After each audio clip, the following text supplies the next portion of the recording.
Shalom, shalom, friends. I know people are still trickling in, but we want to start right on time because we have a lot to cover together. As a word of process, I'm going to ask some questions to our guest speaker and invite you as well to put some questions or thoughts you have in the chat. Some of you are in the Zoom room and you can put those questions and thoughts here. Some of you are on social media where we can't see you, but if you put your questions and thoughts there, my great colleague Emma will be looking over there for those as well. I will also just want to pause before we begin to just acknowledge the intensity of the world. We all have our own personal intensities, whatever those may be, with our own health or health in our families, our own, financial struggles, the struggles of the Jewish people. I just saw that 2/3 of hate crimes in 2025 in America were towards Jews. So we know we have our collective challenges. And in addition to looking outward at our challenges, we know we can also look inward. We're in the month of Elul, a month that asks us not only to analyze the societal challenges, but to look internally at our own opportunities for growth and our own responsibility towards bringing repair to our all too broken society. So, in that spirit, I hope that we can have this roughly 45 to 50 minutes together to not only learn from him, from Rav Yitz, but also to reflect and hold space together for a little cocoon from the pains of the world, and also a little bit of challenge as well towards our own growth. So our speaker, I suspect everyone knows well, but a very brief bio. Uh, Rabbi Dr. Yitz Greenberg, Irving Greenberg, is a preeminent Jewish thinker, theologian, activist, president of the Greenberg Institute for the Advancement of Jewish Life, and senior scholar in residence at Hadar. He served as a founding president of CLAL, the National Jewish Center for Learning and Leadership, founding president of the Jewish Life Network, Steinhardt Foundation, activist founder of the Student Struggle for Soviet Jewry, chair of the U.S. Holocaust Memorial Museum, and rabbi of the Riverdale Jewish Center. He's the author of multiple volumes, including The Triumph of Life, a Narrative Theology of Judaism, published by JPS in 2024, and For the Sake of Heaven and Earth, The New Encounter Between Judaism and Christianity, published by JPS in 2004, and Rav Yitz won the Jewish Book Council's 2024 Lifetime Achievement Award. So, what I also want to acknowledge is that Rav Yitz has been a very deep personal teacher and mentor of mine, and gratefully he's been a remarkable partner not only in my work but in us spreading the Greenberg Torat Chaim Young Leadership Award, which is an award we give to numerous young Jewish leaders emerging out of modern Orthodoxy in Europe, Israel, and America and beyond each year. Very, very exciting, very impactful. So thank you all for being here. And if you haven't picked up these two books yet, with the blur, you might not be able to see them. But Life Against Death, Volume 1 is about America and Israel. Volume 2 is the Holocaust and Jewish-Christian relations. That is the conversation of today. Emma has already posted, but she's going to post again in case you joined late, a 40% discount code that you can use to pick up these two volumes. So if you want to buy these books for yourself or for someone you love or don't love yet, feel free to use that discount code to support them. All right, that's enough for me. So thank you again for being here, and let's jump right in. Rav Yitz, thank you for joining us. My pleasure, my pleasure. And I want to acknowledge that you are, to me, one of the role models of how I dream the students and colleagues and the next generation will operate. So go ahead, please. Thank you. Thank you so much. You call the central struggle life against death. What does it mean to choose life as a moral project rather than simply as a theological or biological fact? And in an age of war, anti-Semitism, climate crisis, extreme poverty, political polarization. How do we determine what actually advances life? Okay, it's a good question. First of all, start by saying the title of the two volumes, Life Against Death, is in part a hint or reminder of what I consider one of the central ideas of my own writing in the essays, but most fully developed in the recent book, Triumph of Life, that Judaism is a religion of life, and its main message to the world, not just to the Jewish people, is that in this world of flesh and blood, where everybody who lives dies, nevertheless, life can and should win out. It will take a partnership of God and humanity, God and the Jewish people, to carry it out. It's a reference to that, and particularly the corollary, which I argue in the book, that not only do we have a long-term goal to overcome the enemies of life, poverty and hunger and oppression and inequality, injustice and war and sickness, not only do we have a long-term vision, but in our personal lives, every moment of every action and every life choice is a possibility of a choice between life and death, or more life and less death. And that is what we're supposed to be focused on and making these choices. That having been said, the title in this case of these two volumes is because in the four areas that it covers, life against death has been the great theme for the past half century. What do I mean by that? The first volume is about the state of Israel. Well, let me jump into the second volume for a moment. The second volume is about the Holocaust and about the Jewish-Christian relations. Well, the Holocaust represents the greatest assault of death on life. It was a Nazi attempt to create a kingdom of death in which all Jews, not just the Jews of Europe, by the way, the Jews of the whole world would be eventually totally wiped out. So it was an attempt to destroy the Jewish people through death. It was also an attempt to destroy Judaism's message that life is stronger than death. It was an attempt to show that death, evil, is stronger than life. So that theme is obvious. The second example, of course, is in the first volume, the State of Israel. The State of Israel represents the Jewish people choosing life instead of collapsing under the Nazi attack, instead of living up, when Adolf Eichmann went into hiding the first time when he escaped Europe in 1945, his henchman, he said to him, if they catch us, they'll put us to death for our crimes. He said to him, if they catch me and put me to death, I will jump into my grave laughing. Why? He said, well, I didn't finish every last Jew, but I've hit such a death blow to the biological heartland of the Jews, it'll never recover, so they'll die eventually. What made him wrong was the State of Israel. The Jewish people, instead of collapsing and surrendering to death or escaping being Jewish, chose life, created Israel to restore Jewish life, to protect Jewish life, to restore the value of Jewish life. So that's one of the major themes of the essays on Israel. But then one has to go also in light of the Holocaust and the response that God did not save us. It is to how we understand God is on the side of life and wants us to take responsibility to protect life. And then I would add to that the Jewish-Christian relations. For 2,000 years, they were really focused on death. Hatred, contempt. The Jewish tradition was considered by the Christians to have been blind and rejected by God and guilty of killing God and so on. There's been a major repentance and transformation in which the Christians have come to see that Judaism is a religion of life from which they grow and they live.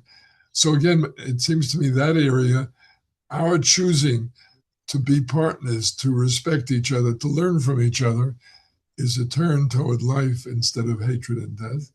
And last but not least, American Jewry, other themes. American Jewry didn't have, for most of the years of these essays, literally the threat of death or anti-Semitism. There, the choice of death against life was the choice to assimilate or to open in this society, to develop the capacity to live a fully Jewish life, integrated and not to give in to assimilation, which is a form of cultural death. So my point only is, in all these areas, the Jewish people is a living model of the challenge to all humans to choose life, to live on the side of life. And in a world of environmental threat, in a world of anti-Semitism, that's exactly the point. Never has it been more important to choose life, to seek out literally in every moment, how do I maximize the life and how do I minimize the death in this moment? So that is the theme of the essays. It's the theme of the book. I hope it's the action theme of the whole Jewish people. Very nice, very nice. And I know by maximizing life, you mean that both quantitatively and qualitatively, which is really significant. I know one of your most consequential theological claims is that God has, in some sense, relinquished control of history, so that human beings can take greater responsibility. What does that demand of us ethically? Is radical human responsibility ultimately liberating or just terrifying? So again, yeah, it's an excellent point. Let me start by saying the word relinquish is not quite the word. What I'm claiming is that God is a loving parent and a great teacher, and started with the Jewish people who were childlike, had no previous religious experience, with a much more controlling, dominating position, rewarding and punishing them for their behaviors and so on. But as a loving parent and as a great teacher, God's dream was, so it's not relinquishing, it's God's initiative, it's God's hope that God, by self-limiting and asking people to step up and take more responsibility. My contention is, this has happened twice in history, the same partnership with God. The first, the biblical phase, when God is controlling and dominating, when God sends us visible messages from heaven, when God sends prophets to tell us this is exactly what God wants, thus saith the Lord. Where God has visible miracles to split the Red Sea. The amazing thing about God's initiative and love is God self-limits. The age of visible miracles is over. The age of prophecy is over. The age when if you listen, it rains, and if you don't listen, it doesn't rain, is over. And in this second phase, God has initiated this, wants humans to, if you want to know what God wants humans to exercise their judgment and to exercise their understanding. They all study the past record, including the Bible, but they use their brain to apply it to the present moment. So that's the great initiative, and God wants us to grow up as humans. My contention is, and it's more spelled out in the book, but it's in there in the essays too, that we are living in a third stage when God is totally hidden.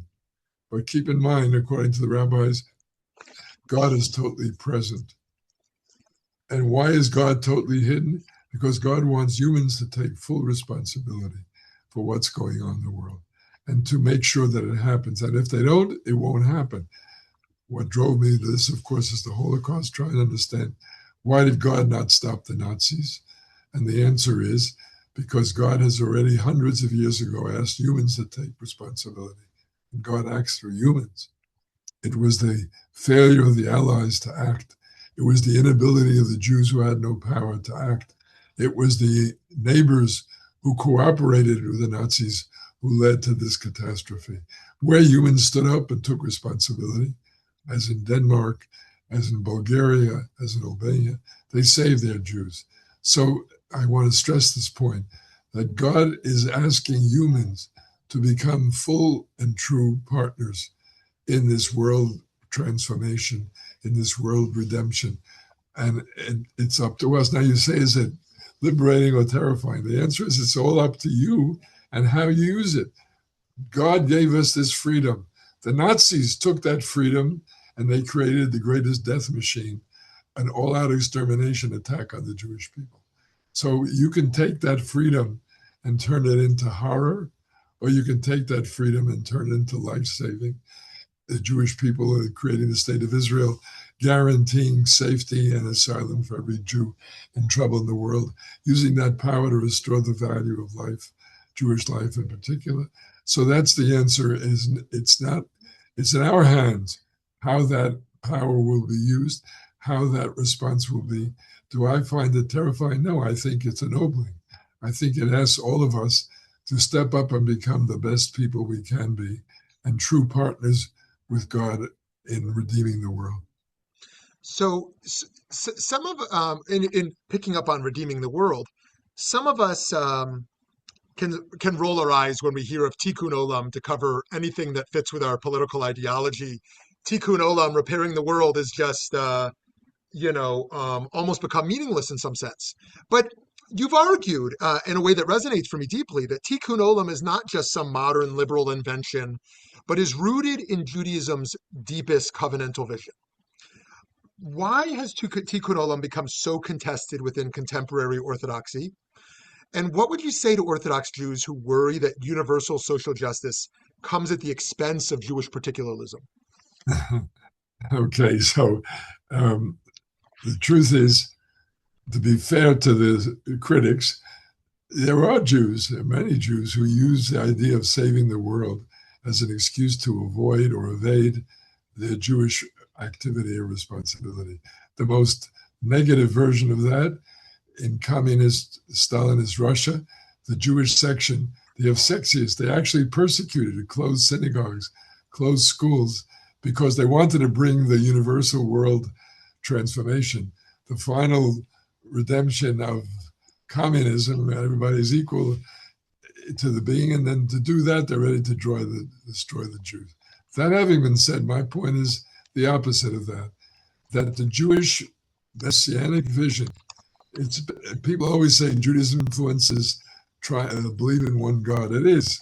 But the second most influential idea, maybe the first, is our idea that don't accept the world as it is, don't settle for the status quo, that human beings can and should, in partnership with God, admittedly, take over and control and rebuild and renew the world, overcome poverty, overcome hunger, overcome inequality, injustice, overcome war, overcome sickness. Each of this is a tremendous opportunity and challenge. But that's our teaching. So my argument is that's Messianism, not as a Jewish tribal thing, but as the world redemption that it promises. That is the true nature of Tikkun Olam. Now, why do Orthodox Jews make fun of it or attack it? My answer is that's not very complimentary to Orthodox Jews. The answer is if they were living properly, they would look. The truth is that the non-Orthodox Jews, and I speak of Reform and secular Jews in particular, have focused in on much more on improving the world, social justice, and those issues.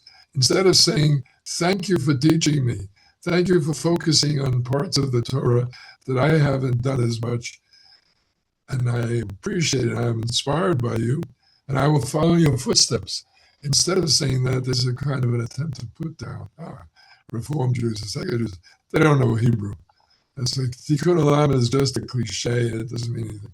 Well, that's wrong. I think it's a form of arrogance. It's a form of mistaken triumphalism.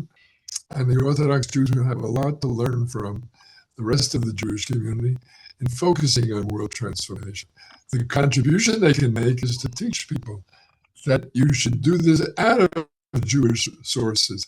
You should do this with a deeper Jewish learning. And to be fair to the Orthodox, they have a higher average educational and religious experiential level, and the others should learn from them. But in the end, my argument still remains that Tikkun Olam is the great Jewish calling. It's the purpose of the Torah. It's the purpose of the covenant, the brit, the partnership we have with God. And this partnership is not just with the Jewish people, it's with humanity. But we can be a model, we can be a pace setter, we can be a managing partner. And that's what I'm calling for in these essays and in the book. Very nice, very nice. So on one plane, we can do that in the diaspora with partnership and allyship. We have another front, thankfully, in the 21st century where Jews can exercise power for Tikkun Olam. Your theology asks Jews to develop an ethic of power, using power to create real life while giving up the fantasy of purity. What does that mean for Israel today? How should Jews think about the moral use of military, political, and economic power when the choices can be deeply compromised given the complexities of the time? You've put your finger on one of the central issues of Jewish life and one of the central issues of my work and life and thinking. The answer is, first of all, my comment is, Jews have no choice. They must take up an ethical power. What we learned in the Holocaust is that the amount of power generated by modern life is so total that it can literally wipe out the world, wipe out the Jewish people, wipe out the world. And the only way you can check it is by creating power in those who are potential victims and distributing the power between different groups and different religions so that no one can dominate and destroy the other. So we have no choice but that those, now again, there are people, and I appreciate that, who clung to the Jewish ethic of powerlessness, meaning during these 2,000 years, we had no army, we had no country, we had no state. Yes, we were pure. We didn't kill innocent children. We didn't harm people in the course of fighting for self-defense and so on. So I understand how people are tempted, but they're wrong, because if one refuses to take up power now, one is handing the world over to the evil people who have lots of power and will use it destructively. Now, ethical power, that's the biggest issue. When you take power, and I believe we must, for the sake of life, you give up purity. Why? Because if you have an army, no matter how moral, if you go to war, innocent civilians will be killed. So the test of a moral army is not that it doesn't kill innocent civilians, it's that it minimizes, that it keeps them to the smallest amount. So an ethic of power, it's one of the major essays in the book, by the way, and to me, it's one of the most important essays I ever wrote, how the Jews must develop an ethical power. What does it mean? It means when you get into the real world, you have to end up with partnerships with some people who may not meet the moral standards. It means in actual performance, you may cause side effects and damages. So how do you remain moral? The answer is you maximize life, you limit, you do everything you can to minimize innocent deaths. And you don't give up and say, well, there's no point. And you don't, because you're going to kill. The answer is you stay on it, you accept the impurity. As I joke with people, that's what Yom Kippur is about. Yom Kippur recognizes that everybody in life, no matter, will commit sins. And that's why you have to have it every year, because people will have committed sins and they need an opportunity to admit it, to confess, and to correct. So my answer is, as an ethic of power, you will cause side effects, you will do bad things, but your test will be, will you make every effort to minimize those things? Will you make every effort to use it morally as best as possible? And you don't give up. And therefore, in a sense, you move from a stage of purity to a stage where there's borderline, there's margin, and what makes you moral is therefore percentage of minimization of innocence, percentages of using power for the possible best and constructive purposes. So that's a never-ending, unrelenting change. Now, let me confess one more step too. The truth is, and I've come to see it particularly in recent years, that once you have that power, there's no guarantee that you will in fact live by the highest standard. And the truth is, the present government of Israel and with its extremist members like Jewish Power, Ben Gvir, or Smotrich of the so-called religious Zionist party, they are ready to use power ruthlessly and excessively, and much less respect for Arab life and for Palestinian life and for the people who disagree with them life. So yes, it is a risk. It's a danger. On the other hand, there is no more noble, no more responsible, no more necessary activity than taking that power and using it on the side of life. So I often know two types of Jews, and increasingly so among younger Jews. One who is radically universalistic and almost embarrassed by particularism, or by Ahavat Yisrael, a notion of peoplehood or love of fellow Jew, and another type that is so sort of drunk on peoplehood that can't really see beyond it towards a broader realm of universalism. And you spoke to this a little bit already. And for some of us, it doesn't feel so complicated to hold both of these. Your work moves repeatedly between Jewish particularism and universal human dignity.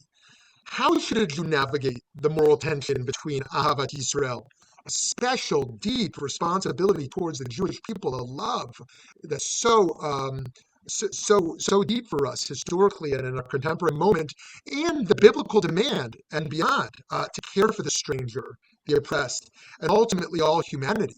And to make the question even more complicated, American Jews are sometimes struggling with how to vote.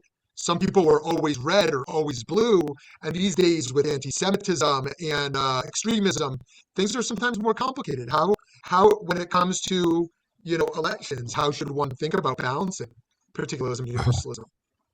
Okay, so that answer is that you have put your finger on one of the great, tormenting but constructive dialectics of life. The truth is the age of simple choice is over. The real test is, how do you reconcile this universal human, which is a great and noble vision, equality for everybody, justice for everybody, dignity for everybody. How do you reconcile that with Jewish particularism and having a special responsibility for fellow Jews? So my answer is, those people who made the universal absolute, they ended up like Mao Zedong. Equality, women's equality and so on, Mao said was absolute, to the point where he literally murdered 40 million rich peasants, saying they're standing in the way of agricultural equality.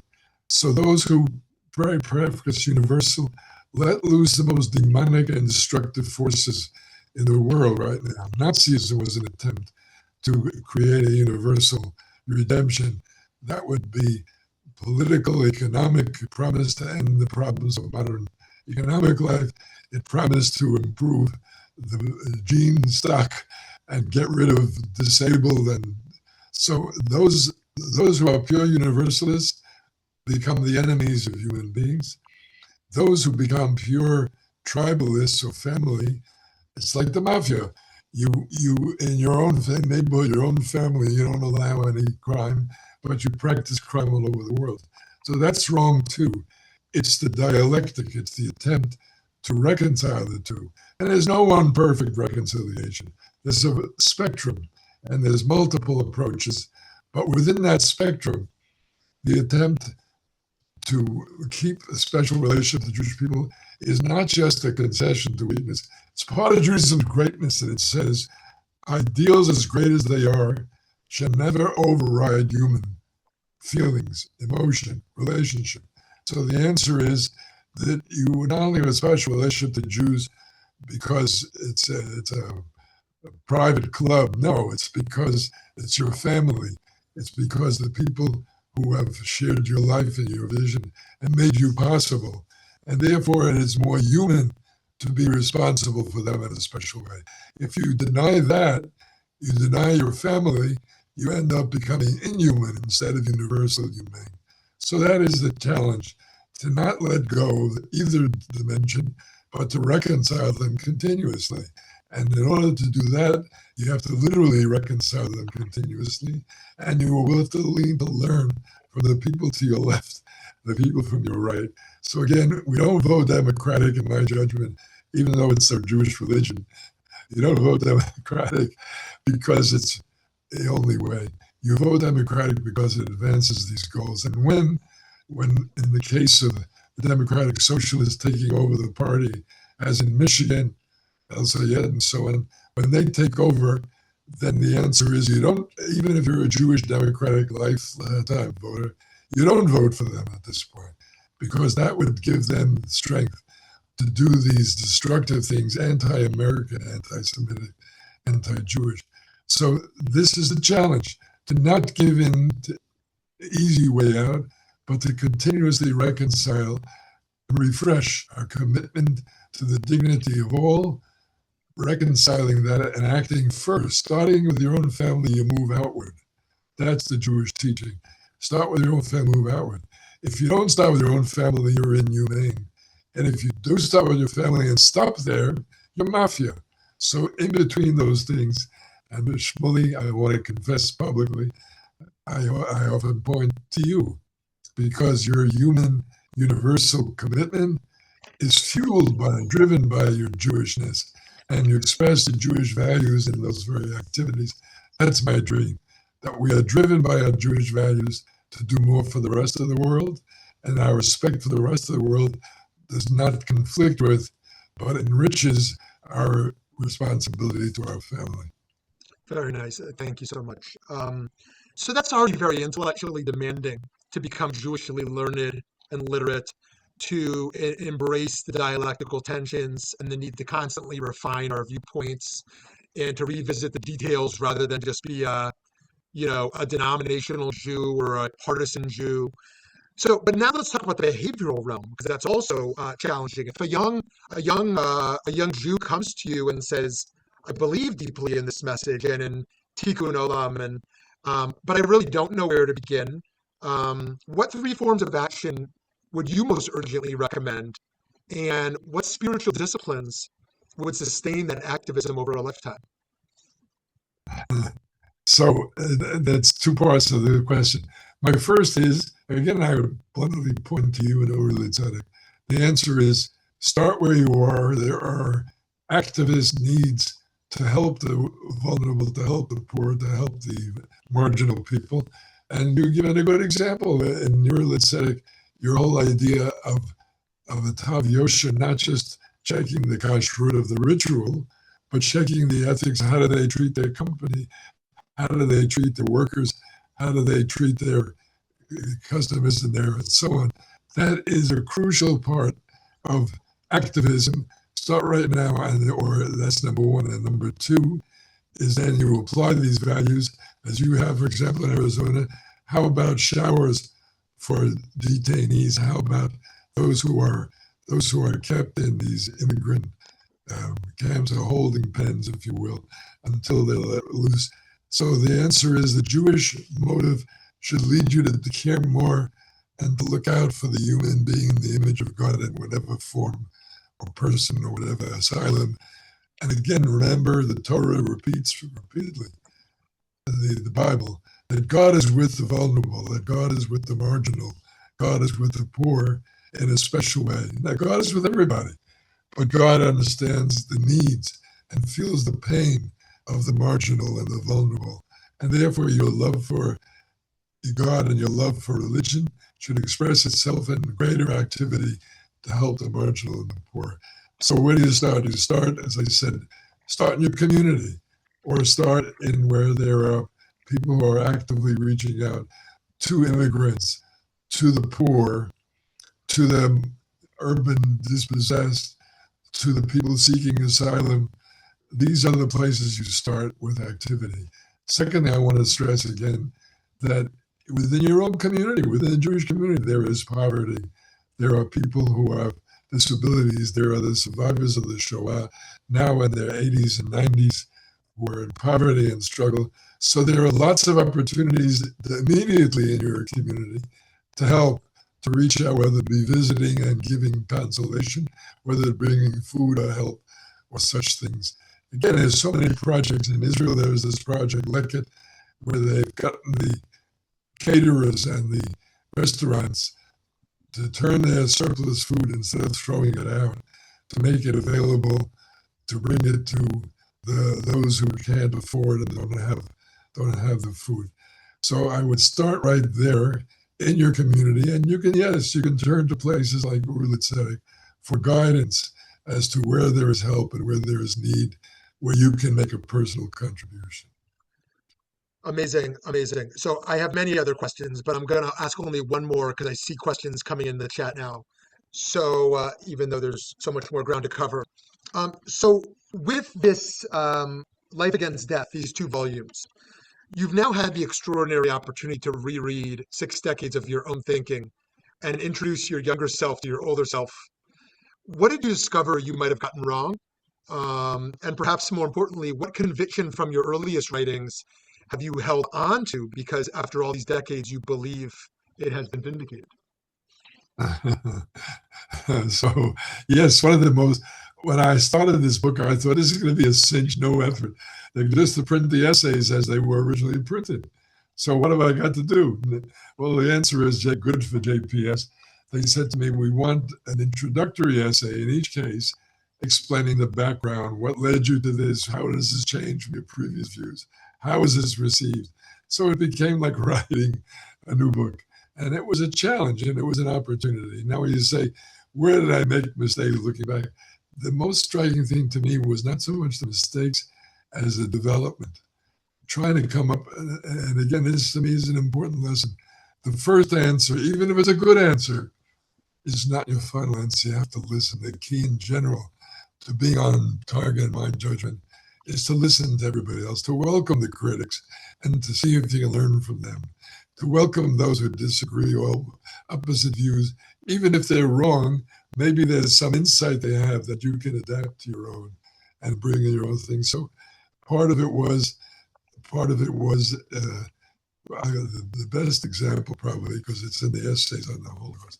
I published the single most longest and most powerful essay, I think, in the book, in the second volume on Holocaust. It's called Cloud of Smoke, Pillar of Fire. It was my initial, most extensive statement about the Holocaust and how we have to change our understanding of God and faith and humans in light of this catastrophe.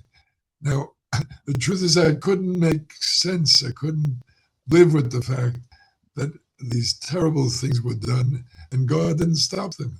That the Nazis not only gassed and killed millions, how about in Auschwitz when at the end there was no room in the gas chamber, so they wanted to save the gas, and so they threw babies, children, into the burning pits alive.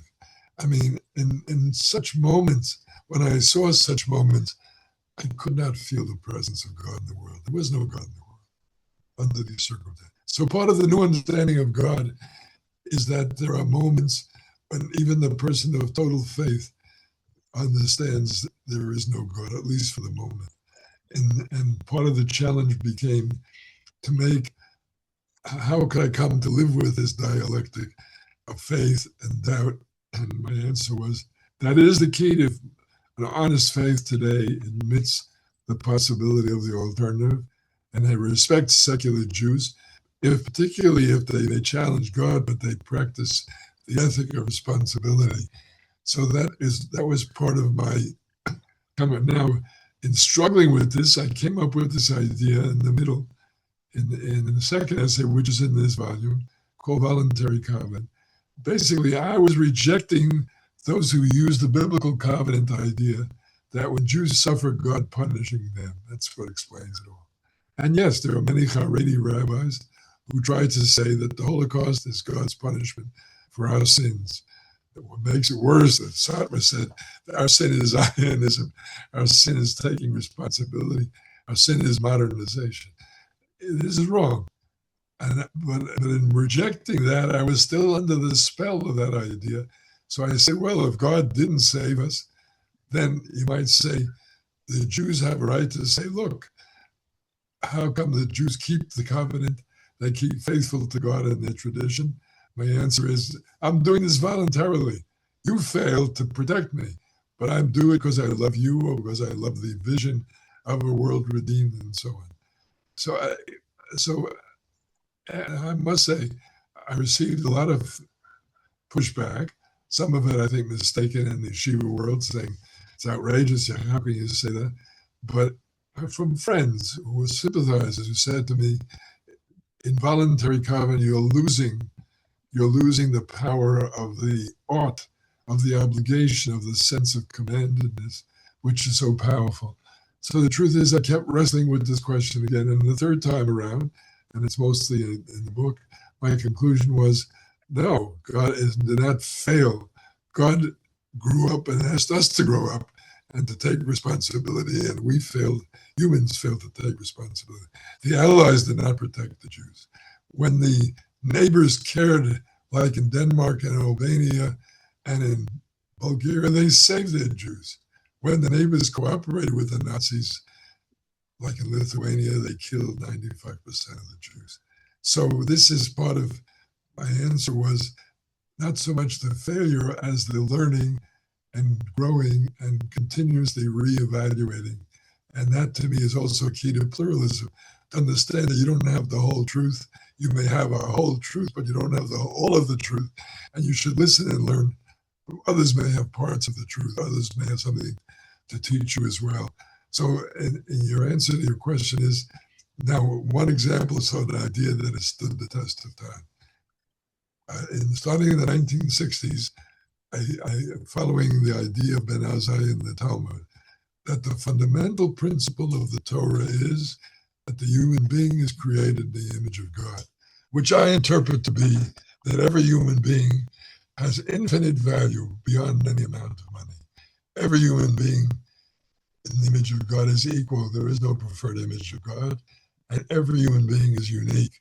That idea, says Ben Azai, is the basis of all the commandments of the Torah. If you will study them, you will see behind the idea of tzedakah, taking responsibility, is the equality and the infinite value in being. Behind the idea of not stealing is to recognize that I should not impoverish or treat unfairly a fellow human being in the image of God. So that idea has stood the test of time.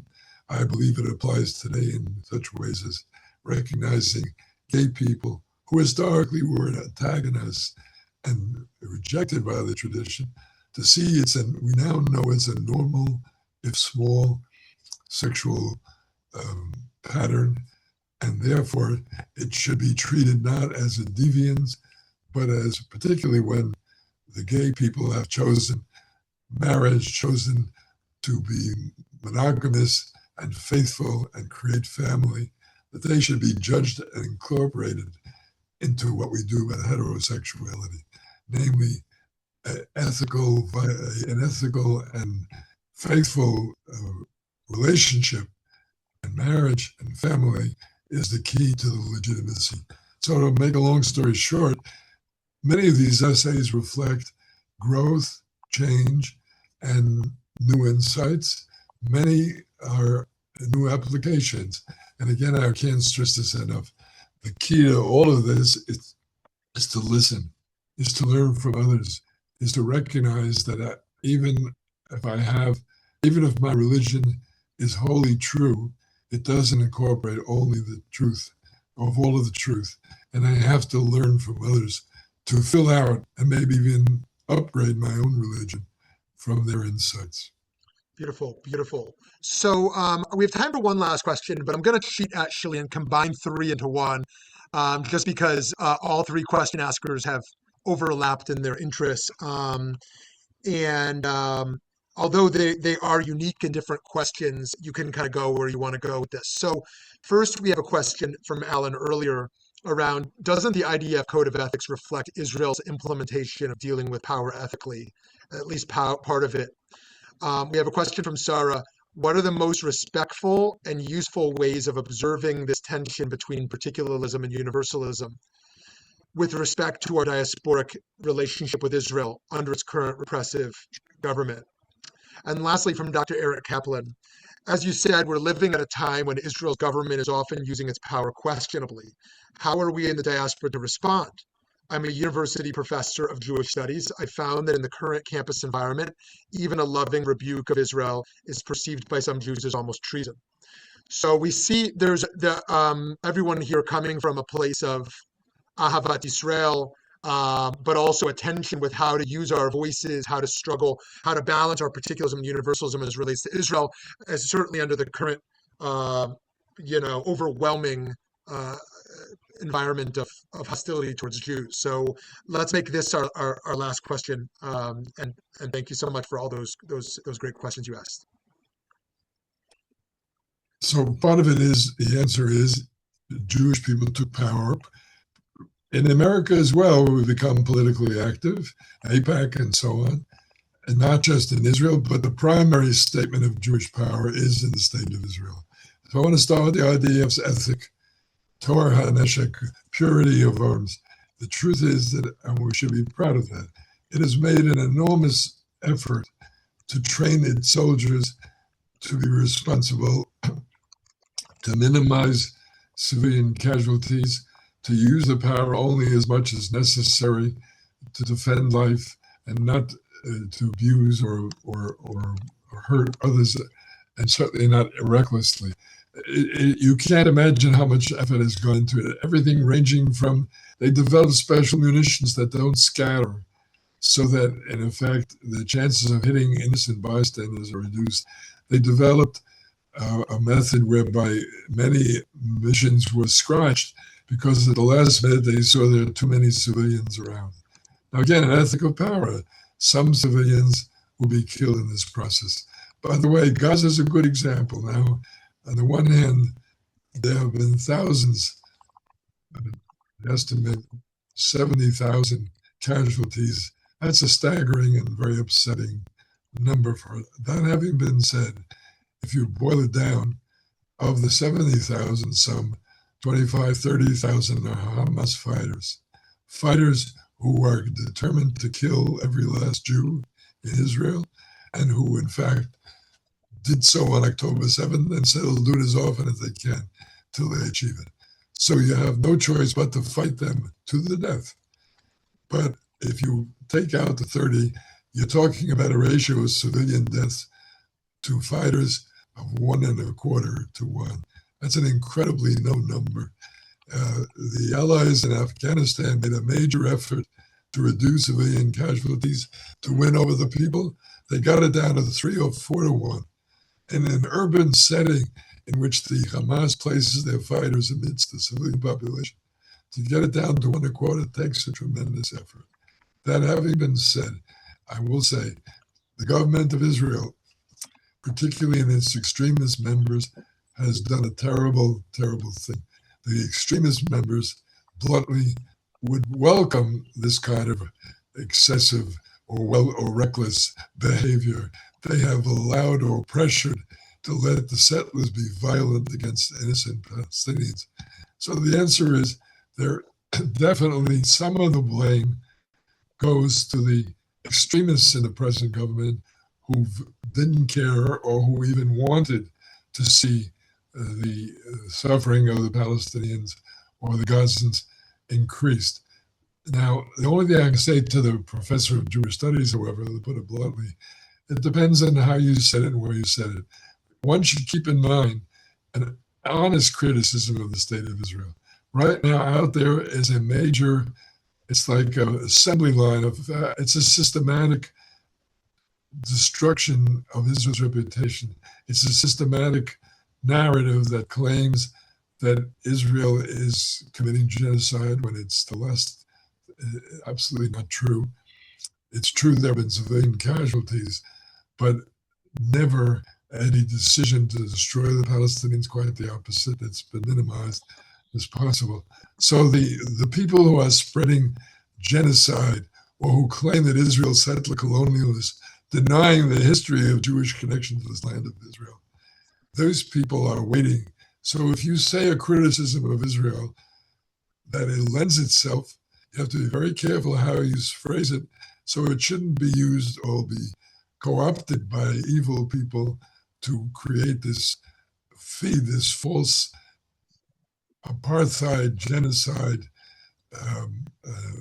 settler colonialist narrative that has gained tremendous currency, and it's tragic. And it's particularly offensive because it's justifying those who want to wipe out Israel. The whole purpose of this apartheid and BDS and genocide thing is to justify that Israel is so evil that you have a right to wipe it out. So you have to be careful. But if you say it right, and if you say it with the proper nature that it can't be abused, then the answer is we owe it to the state of Israel. We love the state of Israel, which comes back to the question of diaspora in Israel. All things being equal, there will be a tendency in diaspora to be universalist and to be concerned for the ethical reaction of the rest of the world. In Israel, there'll be a natural tendency to be more particular. They're fighting for their lives. It makes it even more extremely particular. That having been said, it's unhealthy to say that the diaspora will specialize in the moral concern and Israel will specialize in the abuse of power. Both sides have to learn from each other. Both sides have to help each other. Both sides have to continue to try to exercise power with limits, with control, with sensitivity, with awareness of the value and preciousness of all human life, not just Jewish human life. So again, to me, it's tragic, and I hope very much the new election will change that. I think Netanyahu did a terrible thing to bring in people like Ben-Gvir and Smotrich. And Ben-Gvir's press pressured the police and the army not to stop the settlers from their violations and their violence against Palestinians. So yes, that's what we're learning. The exercise of power, you lose purity, and it doesn't always live up to the highest standards. But again, if you have a proper ethic of power, the answer is you'll correct it. There's room for tshuva, there's room to correct it. And I have great confidence in the Jewish people and in the people of Israel that even these extremists will be driven out of power, and this kind of better balance, ideal responsibility will be made manifest again. We have a major, major job and to restore Israel's dignity and value and standing, particularly among Democrats and independents. And I don't want to make light of it, but it will take not only better policies from Israel, it will take an honest and important outreach by us, admitting the flaws, but insisting upon the bigger truth. The bigger truth is not only is Israel an indigenous people come home, not a settler colonialist. There's not apartheid. The Arab achievement in Israel, the majority of pharmacists, the members, we have a member of Supreme Court, we have major national leaders. For the first time last year, a member of the coalition, the GA party, an Arab party.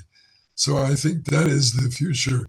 I believe that when we reassert and make clear to the world what was the dominant truth for those of the 79 years, that we are responsible users of power, that we use it primarily to protect life and to uphold the life, and not just of Jewish lives, which is essential because throughout the world we are under attack right now, but also to respect the life and uphold the life of Palestinians and of Gazans.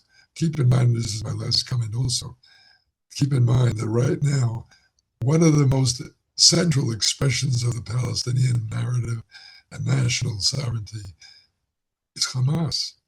It's a group committed to murder, wipe out the state of Israel, to murder Jews all over the world, to execute gays, to force women to wear hijabs and to stay in the home. So one must keep in mind that even in supporting Palestinians, we make sure we don't support the wrong version, the wrong abuse. And as I say again, it means we don't support the wrong uses in Israel's power. But we can together bring Israel back, I think, to the proper state of the amazing, responsible, ethical country that protects Jews, but also does its best to protect its neighbors and its Palestinians. Thank you so much, Rav Yitz. Thank you so much. Friends, as we put in the chat, these 2 volumes now of Life Against Death, we have a 40% discount code there if you want to pick up these books. You know, we're often attracted to the new op-ed, the new news feed. But this is decades of scholarship that speaks to this moment and is the context that has led to this moment. So I really encourage you to dive in to this and Rav Yitz's magnum opus that came out a year or 2 ago as well. If you haven't done that yet, Triumph of Life. Thank you all for participating and joining. These recordings will be up in a day or 2. Rav Yitz, we wish you strength and good health and continued long life to continue to share and inspire us with your Torah. Wishing everyone a meaningful Elul and Shana Tova. Be well.